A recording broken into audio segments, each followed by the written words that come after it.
जय श्री कृष्णा। आइए सुनते हैं बहुला चौथ की व्रत कथा। बहुला चतुर्थी व्रत से संबंधित एक बड़ी ही रोचक कथा प्रचलित है। जब भगवान विष्णु का कृष्ण रूप में अवतार हुआ, तब इनकी लीला में शामिल होने के लिए देवी देवताओं ने भी गोप गोपियों का रूप लेकर अवतार लिया। कामधेनु नाम की गाय के मन में भी कृष्ण की सेवा का विचार आया और अपने अंश से बहुला नाम की गाय बनकर नंद बाबा की गौशाला में आ गई। भगवान श्री कृष्ण का बहुला गाय से बड़ा स्नेह था। एक बार श्री कृष्ण के मन में बहुला की परीक्षा लेने का विचार आया। जब बहुला वन में चर रही थी, तब भगवान सिंह रूप में प्रकट हो गए। मौत बनकर सामने खड़े सिंह को देखकर बहुला भयभीत हो गई, लेकिन हिम्मत करके सिंह से बोली, हे वनराज, मेरा बछड़ा भूखा है। बछड़े को दूध पिलाकर मैं आपका आहार बनने वापस आ जाऊंगी। सिंह ने कहा कि सामने आए आहार को कैसे जाने दूं? तुम वापस नहीं आए तो मैं भूखा ही रह जाऊंगा। बहुला ने सत्य और धर्म की शपथ लेकर कहा कि मैं वापस अवश्य आऊंगी। बहुला की शपथ से प्रभावित होकर सिंह बने श्री कृष्ण ने बहुला को जाने दिया। बहुला अपने बछड़े को दूध पिलाकर वापस वन में आ गई। बहुला की सत्यनिष्ठा देखकर श्री कृष्ण अत्यंत प्रसन्न हुए और अपने वास्तविक स्वरूप में आकर कहा, हे बहुला, तुम परीक्षा में सफल हुई। अब से भाद्रपद चतुर्थी के दिन गौ माता के रूप में तुम्हारी पूजा होगी। तुम्हारी पूजा करने वालों को धन और संतान सुख मिलेगा। एक अन्य कथा के अनुसार पूर्व काल में राजाओं में श्रेष्ठ राजा नल था और उसकी रूपवती रानी का नाम दमयंती था। शापवश राजा नल को राजयुक्त होना पड़ा और रानी के वियोग से कष्ट सहना पड़ा। तब दमयंती ने इस व्रत के प्रभाव से अपने पति को प्राप्त किया। राजा नल के ऊपर विपत्तियों का पहाड़ टूट पड़ा था। डाकुओं ने उनके महल से धन, गजशाला से हाथी और गुड़शाला से घोड़े हरण कर लिए तथा महल को भी अग्नि से जला दिया। राजा नल भी जुआ खेलकर सब हार गए। नल असहाय होकर रानी के साथ वन को चले गए। शापवश स्त्री से भी वियोग हो गया। कहीं राजा और कहीं रानी दुखी होकर देशाटन करने लगे।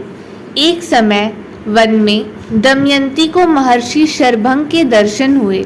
दमयंती ने मुनि का हाथ जोड़कर नमस्कार किया और प्रार्थना की, प्रभु, मैं अपने पति से किस प्रकार मिलूंगी? शरभंग मुनि बोले, दमयंती, भादों की चौथ को एक दंत गजानन की पूजा करनी चाहिए। तुम भक्ति और श्रद्धा पूर्वक गणेश चौथ का व्रत करो, तुम्हारे स्वामी तुम्हें मिल जाएंगे। शरभंग मुनि के कहने पर दमयंती ने भादों की गणेश चौथ को व्रत आरंभ किया और 7 मास में ही अपने पुत्र और पति को प्राप्त किया। इस व्रत के प्रभाव से नल ने सभी सुख प्राप्त किए। विघ्न का नाश करने वाला तथा सुख देने वाला यह सर्वोत्तम व्रत है।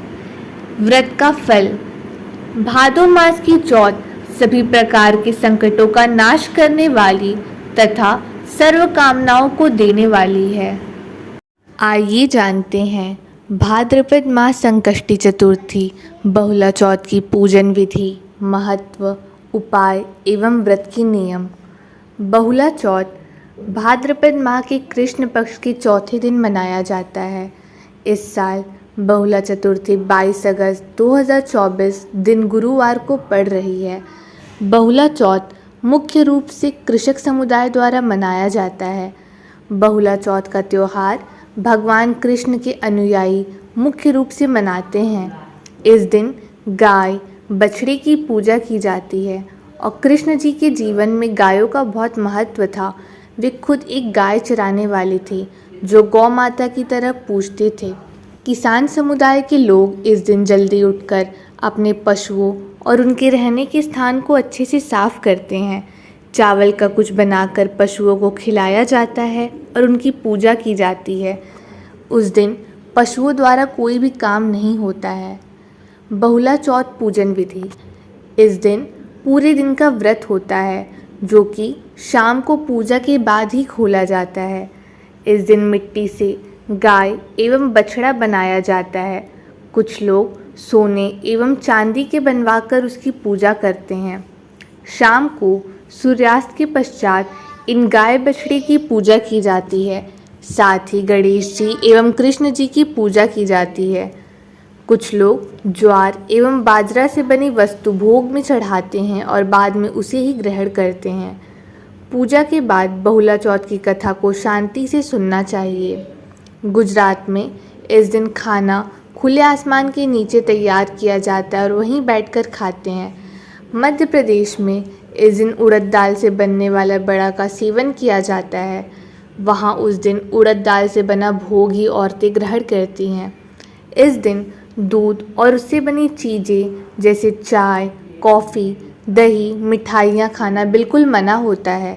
कहते हैं जो यह व्रत रखता है उसे संकट से आज़ादी मिलती है, साथ ही उसे संतान की प्राप्ति होती है। इस व्रत से धन ऐश्वर्य मिलता है। पूजा अर्चना के बाद मिट्टी से बने गाय बछड़ी के जोड़े को किसी नदी या तालाब में सिरा दिया जाता है। बहुला चतुर्थी के उपाय। गौ माता की पूजा करने से कुंडली के दोष समाप्त होते हैं। प्रतिदिन गौ माता के नेत्र के दर्शन करें, जीवन में लाभ ही लाभ होगा। यदि रास्ते में जाते समय गौ माता आती हुई दिखाई दे तो उन्हें अपने दाहिने से जाने दें, तो निश्चित ही आपकी यात्रा सफल होगी। यदि यात्रा की शुरुआत करते समय गौ माता सामने से आती हुई दिखाई दे या बछड़े को दूध पिलाती हुई दिखाई दिख जाए तो यात्रा सफल एवं संपन्न होती है। जिस घर में गौ पालन किया जाता है वहाँ का वास्तु दोष स्वतः ही समाप्त हो जाता है। यदि पितृदोष के कारण आपका संघर्षमयी जीवन हो तो गौ माता को प्रतिदिन रोटी, गुड़, हरा चारा आदि खिलाएं। अगर प्रतिदिन ना खिला सकें तो सिर्फ हर अमावस्या के दिन खिलाने से भी पितृदोष समाप्त होगा। यदि आपको भी हमेशा बुरे स्वप्न दिखाई देते हैं तो गौ माता का नाम लें, कुछ ही दिनों में बुरे स्वप्न दिखने बंद हो जाएंगे। गौ माता के दूध से बने घी का एक अन्य नाम आयु भी है, इसीलिए उसे आयुर्वैघृतम कहा जाता है। अतः गौ माता की दूध एवं घी का उपयोग करने से व्यक्ति दीर्घायु होता है। बहुला चतुर्थी व्रत करने से शुभ फल प्राप्त होता है। इस व्रत से घर परिवार में सुख शांति आती है।